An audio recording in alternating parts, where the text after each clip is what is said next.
I think over the years we've made some very good networks, we've built some very good relationships with key people that are making a real difference in their areas. And we just thought, we could put stuff on our website, but sometimes it's just easier to sort of plug in and listen to a conversation. So we thought it would be really useful to sort of, get some of our key partners in and discuss, the issues that we're discussing now. What is it that drives them? How are they making a difference in their work? What are some of the challenges they're facing? How do they address those? So it's about sort of sharing some of our learning, but also getting our partners to be able to share some of that as well.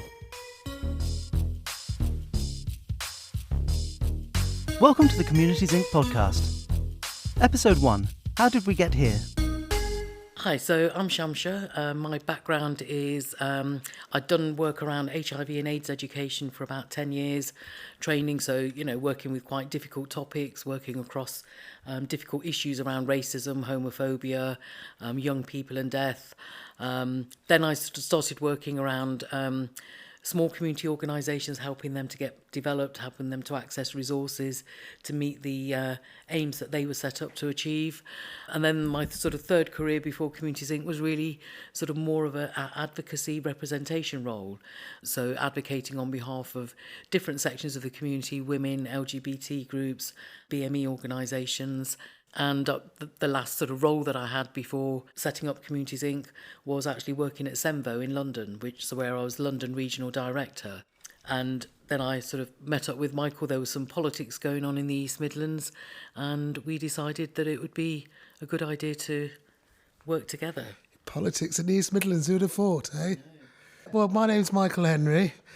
I studied marketing. In my background, I worked for 2 voluntary sector organisations as marketing manager. Then I got fed up of taking rubbish instructions and thought I need to work for myself. So I set up a social enterprise. And Sham and I worked together on a national project. We then decided it'd be good to work together on more stuff. So closed down that social enterprise, we set up Communities Inc. together, and the rest is history. I think one of the things that made us sort of want to work together was that we'd worked together on a national project. We'd also worked together on a programme around the East Midlands. And really, we sort of went back to sort of brass tacks, as it were. We talked to people and got their views and fed them into consultations that were going on. And then these people that were running the consultations were amazed that we'd got so many responses, and how did we do that? And, we actually had a relationship with people, we spoke to people, and we thought actually it's these simple things that sometimes, get missed. We try and make things too complex. So we'd done a number of pieces of work where we just really took a sensible, pragmatic approach to it, and it seemed to, come up with good results. And I think that way of working, we thought actually we can apply that in other areas. We were both sort of, keen on challenging inequalities, things that already, every 10 years they still, come up as an issue again and again and again. And we thought, maybe there's different ways that we can approach some of these long-standing issues. And that was really what we wanted to do when we created Communities Inc., was to work in a different way and try and be sort of a bit ahead of the curve, be more pragmatic and be more solution-focused. Yeah, and just adding to that, Shamsher and I have a lot of experience working within the black voluntary sector. Shamsher more at a national level, me very local level. But together, we really understood, there were, there's always been difficulties. In fact, it's even worse nowadays, where there's lack of funding and resources, etc. The black community tends to get overlooked, not resourced adequately. And so our very first project was not actually the sort of work that we're doing today. It was mainly around celebrating achievements of black activists from across the East Midlands. And we wanted to sort of give a platform to sort of the unsung heroes. There were 1 or 2 spokespeople within the black community that any time there was something in the news or whatever, they'd drag them out and they'd just spurt out the same old lines. But we wanted to give a platform to those that nobody really knew about. So that was the first bit of work we got into the work around hate crime, etc. And I just think the other thing that makes us different is we've got a vested interest in tackling some of those inequalities because we experience them directly. You know, we experience racism, I experience misogyny. We know what it's like to be targeted in those ways. So it's not just sort of like nice projects and that's a good idea. You know, we're actually trying to sort of work through our own sort of experiential realities and think, you know, okay, what would we have wanted in those situations? You know, those situations that are just continuing again and again. And now, actually, with the work that we're doing around bystander interventions, all of those experiences really come in handy to actually be able to make those key points because we know what it was like, we know what we wanted other people to do, and often they failed to do that. So it puts us in, you know, that's what drives us in terms of, you know, being able to work through some of our own stuff because we know what it's like, but we're driven, you know, we're passionate about it because, you know, we've got a personal and vested interest in it. Yeah, and that is a really good point because, you know, once you've lived through something, you're much more likely to be able to sort of find the solutions that might work and help. And, you know, I've lived through, you know, when I was about 8 or 10, having our windows of my house, you know, smashed in by racists and stuff put through our letterbox and that, you know. And the police, they weren't very good. They weren't very supportive. You know, that's a long time ago. But, you know, I still, you know, have a lot of friends and relatives from the black community, and we hear that this sort of stuff is still going on.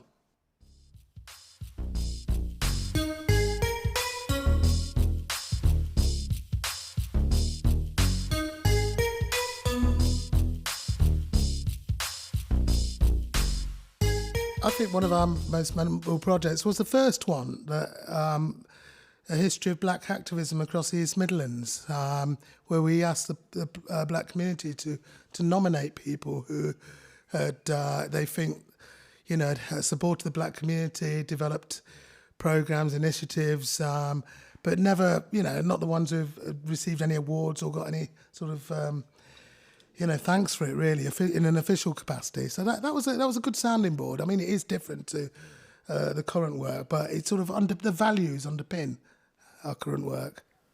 Yeah, and I think for me, you know, the Stand By Me UK programme that was funded by Google.org it was just a very big sort of platform that it gave us in terms of running our bystander training national, rolling it out across England, Scotland, Wales, training over 1,000 people over a sort of a near 2-year period.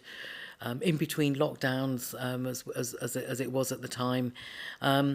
And yeah, that's given us an exposure that we're still responding to. We're still getting requests for training beyond that. And that programme ended over a year ago. But we're still working with organisations that received training during that period and now are willing to pay for it and now willing to make an investment to have even more training. So I think that gave us a real big springboard in terms of where we're sort of moving towards now. After the initial project, there was an opportunity to apply for some funding for the Police and Crime Commissioner's Office.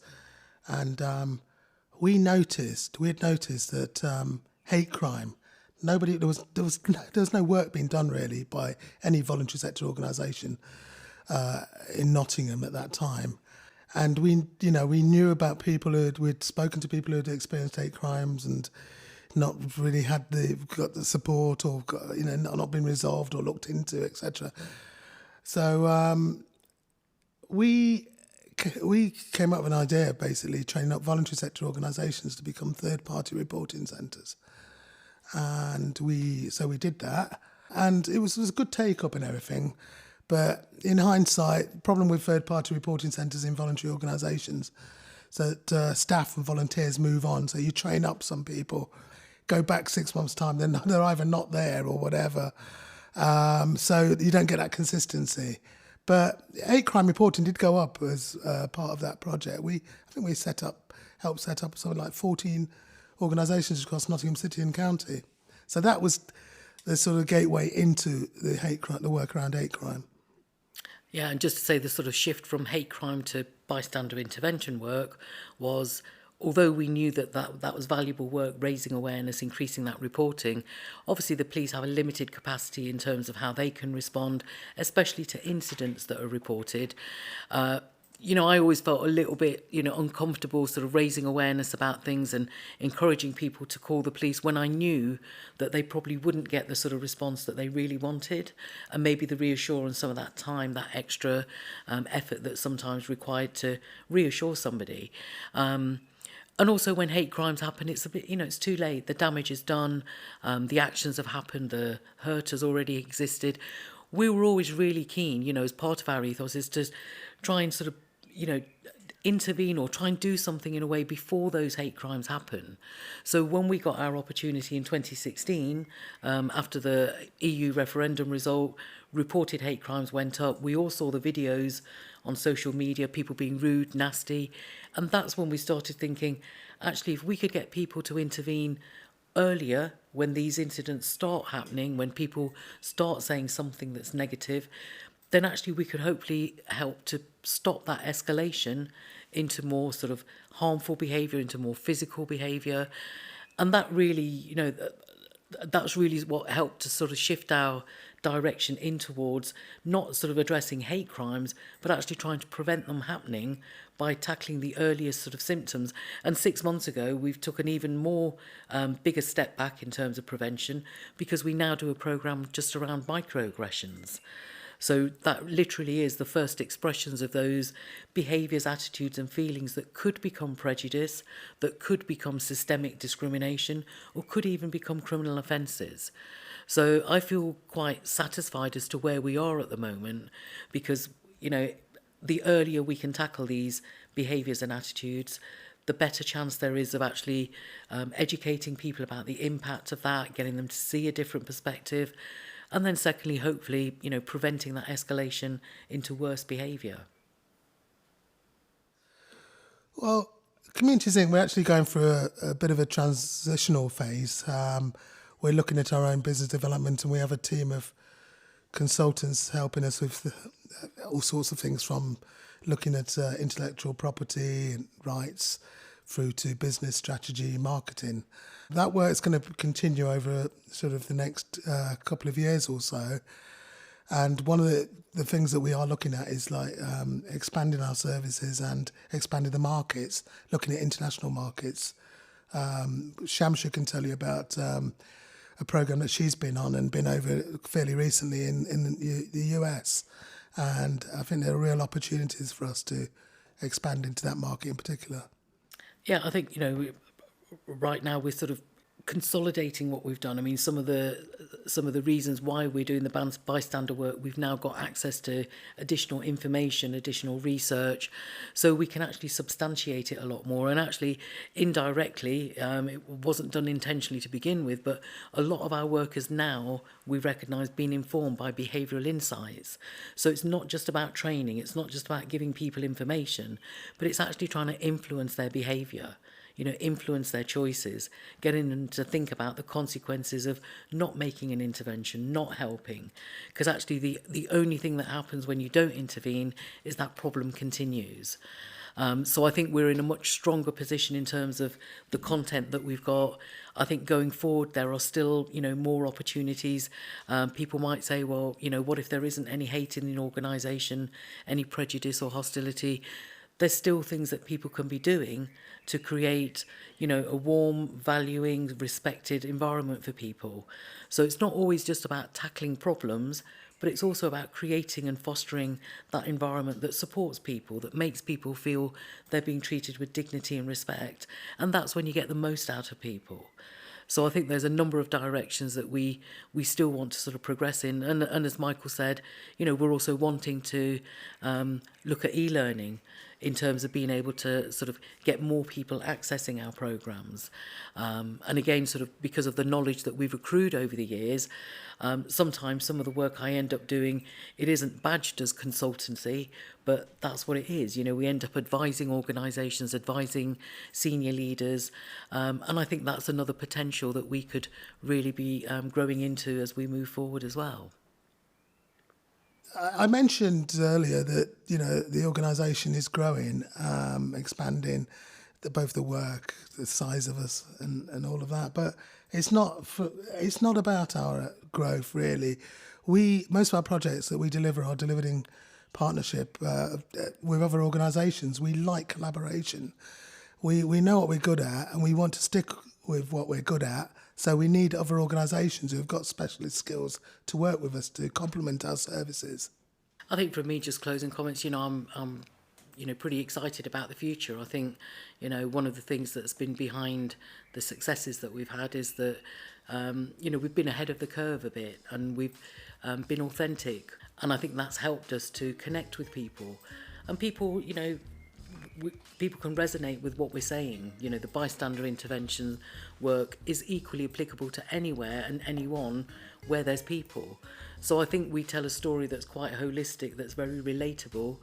And we've, over the years, we've grown to have, more experience in working with schools. We're at the moment working with, a police force, with the NHS. So we've learnt those skills to be really flexible and adaptable. So I'm quite keen and excited to look at sort of what the future holds for us.